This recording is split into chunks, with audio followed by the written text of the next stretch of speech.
দেখো বন্ধুরা, গরমে পুরো ঘেমে গেছি রান্না করতে গিয়ে। আসলে দুপুরে রান্না আমি সেরকম কিছু করিনি, গরমে সিদ্ধ ভাত করেছিলাম। তো এখন দেখো বন্ধুরা, ডিম কষা করছি। দেখো আমি এখানে জিরা ফোড়ন দিয়ে পেঁয়াজটা ভাজা ভাজা হয়ে গেছে। এবারে আমি মশলাগুলো দেব।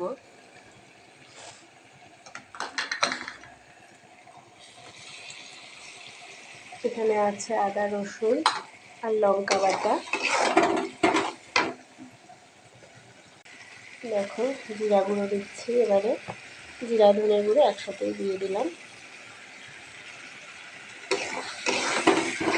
এবার একটু কষিয়ে নেব। নুনটা আমি আগেই দিয়েছি, তোমাদের দেখাইনি। নুন হলুদটা আমি আগে থেকে দিয়ে রেখেছিলাম বন্ধুরা, তোমাদের সাথে সেটা দেখানো হয়নি। আর এখানে দেখো আমি আগে থেকেই ডিমটা আর আলুটা ভেজে তুলে রেখেছি। এখন দেখো মশলা থেকে তেল ছাড়েনি, যতক্ষণ না ছাড়ে ততক্ষণ একটু কষিয়ে নিই আমরা ভালোভাবে। দেখো বন্ধুরা, মশলা থেকে তেল ছেড়ে গেছে। এবার ডিম আর আলুটা আমি দিয়ে দেবো।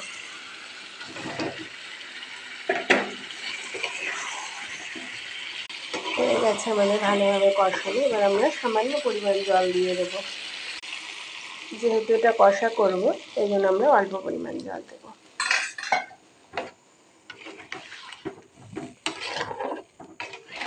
বন্ধুরা, ডিমের ঝোলটা আমাদের হয়েই গেছে। এবার আমরা একটু গরম মশলা দিয়ে নামিয়ে নেব। দেখো ঝোলটাও টেনে গেছে।